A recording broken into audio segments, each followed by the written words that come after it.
was made for the German market, and we were all told, oh, this will never be shown in New Zealand, it's all going to be dubbed into German, and there wasn't allowed to be any actual horse shit visible in this horse stud where there were people running around with shovels cleaning up after the horses everywhere. Everything was squeaky clean and pristine.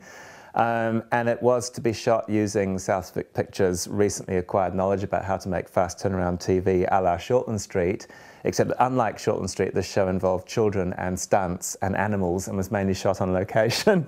So the attempted sort of 15 to 20 minutes a day that we were supposed to shoot very quickly went out the window. It was a great first step in the industry, because I had all the most difficult elements that as a director you're going to have to encounter all in one bundle. It was difficult, but a lot of fun. I mean, I enjoyed working with the kids because I worked with actors for a long time prior to that in theatre, and so I could bring my performance direction skills to bear there. And we had all the toys. We had dollies and Steadicams and cranes, and it was a real grown-up location shoot. So I had a ball when I wasn't dozing off, because the studio we were shooting in was a shed in Glenfield without any air conditioning, and it was in the height of summer. So I don't know what the temperature would have been, but it was stifling. Shortly after that, I moved on to Shortland Street as a director, learning about switched multicam, which is a very specific form of drama direction. It's the way everything used to be made once upon a time, but now only shows like Shortland Street, the occasional studio fast turnaround soap is made that way. But it's a lot of fun. I mean, you've got 15 minutes per scene. You're shooting 26 to 30 scenes a day. You've got to retain all that information in your head, and you've got to plan the whole thing in advance because it's all written down on your camera script, and it's switched from the control room, and the camera operators have their shot lists, and it's all done live.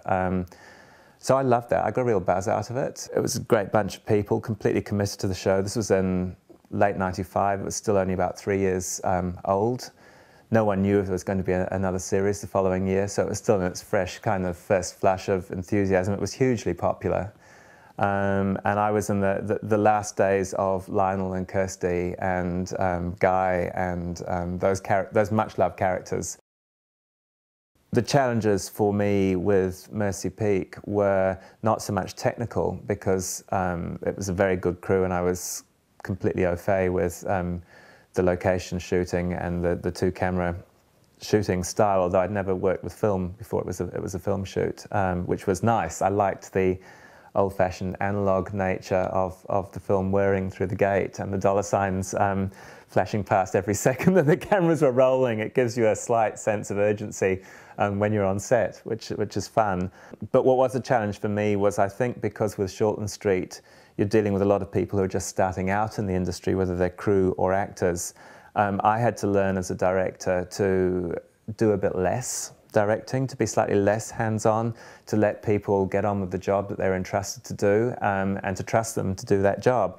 I got a big telling off from some actors. They ganged up on me slightly at one point because I'd been inadvertently giving them too much direction, because that was what I'd been used to doing, because part of my job as a director had been as an acting tutor as well as a director.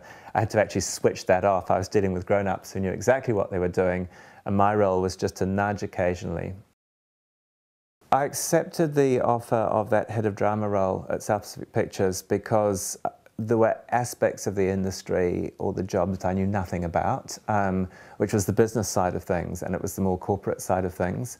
I knew quite a lot about production, about how things were made, but I didn't know about how they got to be commissioned in the first place. I didn't know much about what happened to them after the program had been made, and how the industry worked, where the money came from, all that kind of thing. And I thought that taking that job on would expand my horizons, would give me a greater understanding of how what I did fitted into the bigger picture.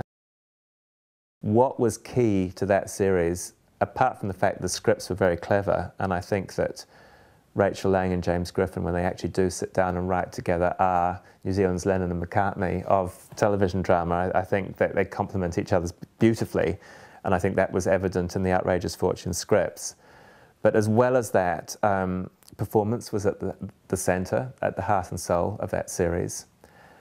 And it meant that the actors and how they inhabited the characters and engaged with the stories and script were the starting point for every scene. And so I would go in and I would say, okay, I'd know the story, I'd know the script, I'd know the intention of it, but I wouldn't say, start here, move here, here's what you're doing, this is the business. I'd say, okay, guys, show me how the scene goes. And they would throw themselves into it because that was a particular bunch of actors who were probably, they were given the license initially by one of the initiating directors, Mark Beasley, but I got on board with that, and so did Murray Keane and Britta Johnson, who were the other regular directors on the show, of allowing the actors to follow their impulses, correct them if it was not appropriate to the story, pull them back if they were going too far too soon, still shaping it. But it was never blocked. The staging of that show was dynamic and interesting, and the actors are always doing stuff and they're always busy, and they owned what they were doing. I think the challenge of Almighty Johnson's was trying to win the same audience that had attached themselves to Outrageous Fortune. And Outrageous Fortune had surprised the networks because it did have a very strong male following. And traditionally, I think research shows that it tends to be women in the household who choose to watch drama. Men tend to watch other things if they're watching telly. Outrageous Fortune broke that mold, and TV3 wanted a new show that continued to reach those people. So it was about a family of brothers, it was bawdy, it tried to continue the same irreverent tone that Outrageous Fortune had had. It was dealing with a fairly unpalatable premise, but we all loved it. It was out there, and some of the episodes were a bit more domestic and a bit more naturalistic, but some of them were just completely mad, and I adored it for those reasons, and I still do. It never really gained the numbers that Outrageous Fortune did, anything like in the first series, which was at 9:30. The second series was at 8:30 up against Big Bang Theory, and no one watched it. From a ratings point of view, it was deeply disappointing. I did learn a huge amount from making that. I loved the process of shooting, the attention to detail that you can pay when you're only having to shoot 3 minutes a day. The look of everything, the fact that everything on that screen is important, the fact that the audience is going to be looking at this enormous screen so they can see everything in the frame counts, and I really liked that. I enjoyed working with the cast. I found the critical reception of the film difficult, partly because I was and I remain proud of what we achieved with that. I think one of the issues with Sione's 2 is that it's a very different film to Sione's 1, and I think the audience expected a return season of what they got out of the first film, which was a romp and a frolic. And this film actually, thematically, is a little bit more serious. I'd worked with Antonia and Siobhan, obviously, on Outrageous Fortune a lot. I was looking forward to the opportunity to working with them again. The script was intriguing. I loved the complexity of plotting and the fact that it wasn't racing in its delivery of plot information. It was operating at a high level of intrigue, and the juggling act it was playing was maintaining audience engagement through keeping intrigue alive and drip feeding enough clues to misdirect or engage or offer up red herrings. It was fun.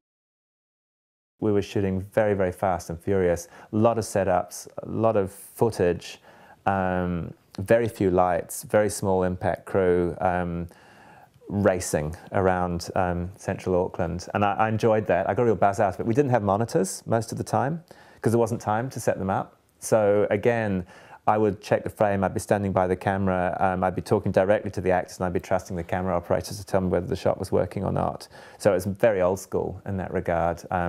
And I didn't have that separation that sitting at a monitor can give you. I was there on set by the camera, talking directly to the cast and the camera operator as we were going. and we'd be into starting on the next setup before everyone had moved. It's not a way I'd like to work all the time, but it was invigorating. I got a real buzz out of it, and the energy of controlled chaos, which is what the shoot was, coupled with the technology that we were using, is what has generated the particular style that you see when you watch Blue Rose.